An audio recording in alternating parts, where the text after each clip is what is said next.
For example, according to a medical reference called the DSM-5, someone with narcissistic personality disorder may score highly on traits like having an exaggerated sense of self-importance, expecting to be recognized as superior even without achievements that warrant it, having an extreme sensitivity to criticism, exaggerating accomplishments and talents, being preoccupied with fantasies about success, brilliance, or beauty, requiring constant attention and admiration, exploiting others to get what they want, not recognizing the needs and feelings of others, being envious of others and believing others envy them, and behaving in an arrogant or patronizing manner.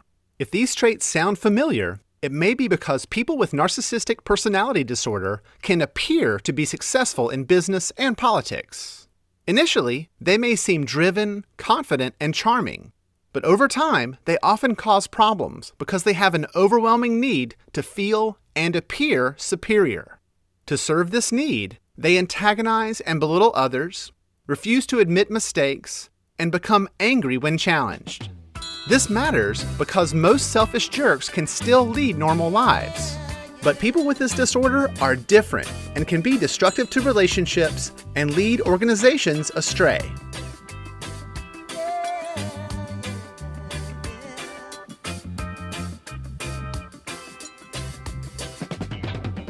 Hypocrite, you dirty hypocrite. You're gonna pay the price someday. Hypocrites, all of you hypocrites. You're gonna pay the price someday. Words you speak from your mouth, but your heart is telling lies. Oh, hypocrite, you better watch out.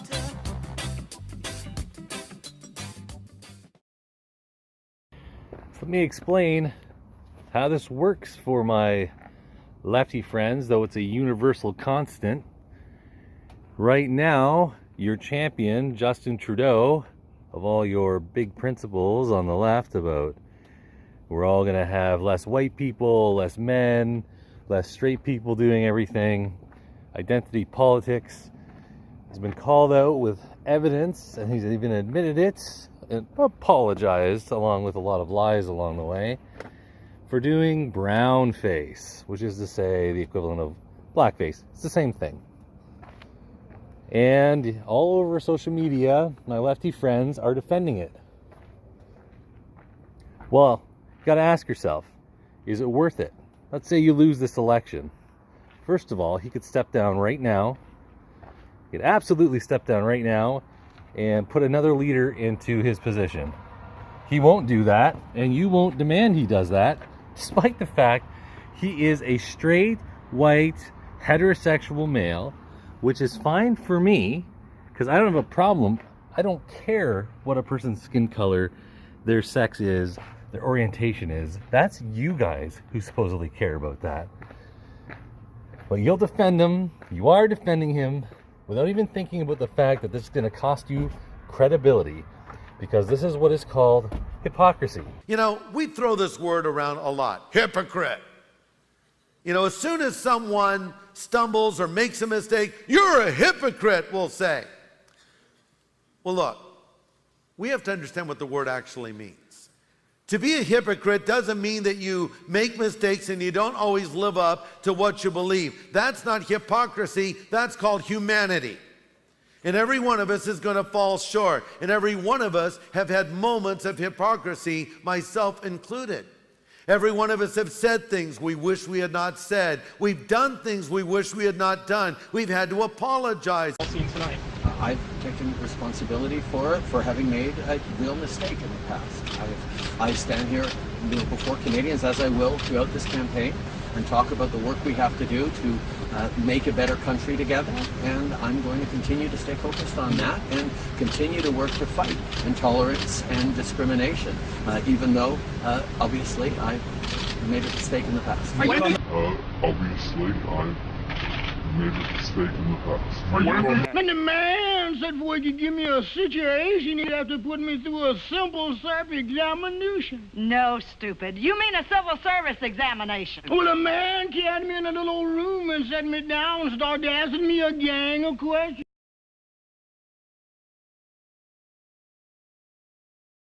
That's not hypocrisy.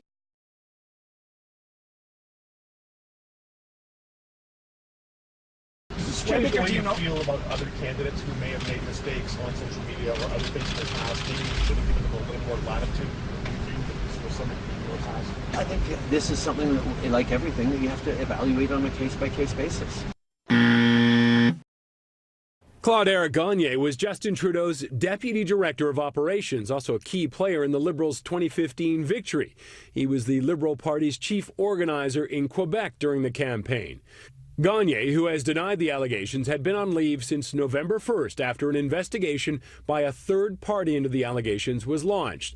Gagné reportedly resigned on Monday.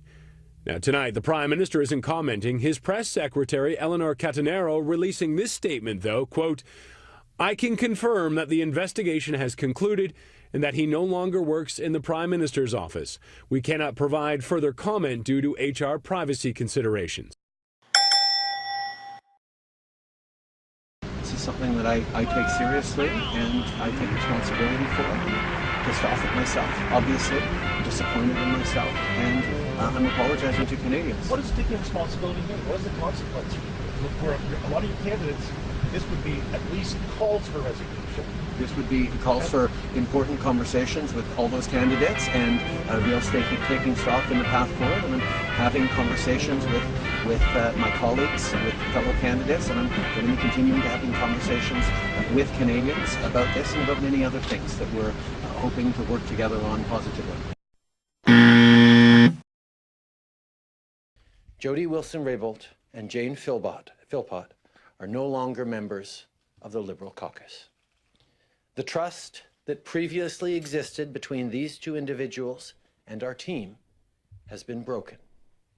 Whether it's taping conversations without consent or repeatedly expressing a lack of confidence in our government and in me personally as leader.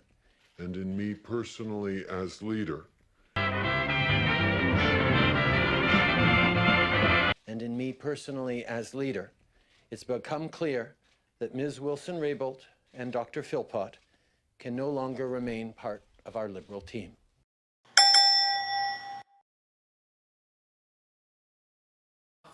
Now, a hypocrite is different.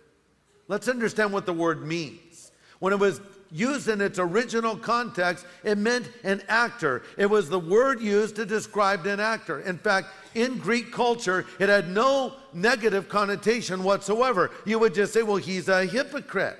Or another way to say, an actor. He is a guy or a girl that has lines that he memorizes and repeats, and he pretends to be someone he is not. We watch them down in the town square, and they hold the little masks in front of their faces, and they take on a part. And we have actors today, and many times we admire them. We think they have a lot to tell us until we see them interviewed on Jay Leno or Letterman, and we say, wow, they are not at all like the person they portrayed on the screen. Without their makeup and their costume and their cleverly written lines, we realize these people are not the characters they play. They're actors. Maybe they're very good at it, but they're pretending to be something they are not. That is what a hypocrite is, and this is what we are not to be. People can't understand why you're losing elections in the States, why you're losing elections in Europe, why you're losing elections here in Canada. Well, let me tell you this. You should be asking yourself, what is the cost? If I lose one election now versus am I going to lose far more credibility personally and for the agenda or the side I want to win in the future elections? Because this is his own standard and your own standard being used against you. It's not my standard. You know, if Kevin Hart did stuff when he was younger as a comedian and now he has a different opinion about these things, that's fine. But this is your own level of judgment and condemnation, and now you're making excuses you would never give to your opponents. So once you go that far, hypocrite, your opinion doesn't mean a goddamn thing.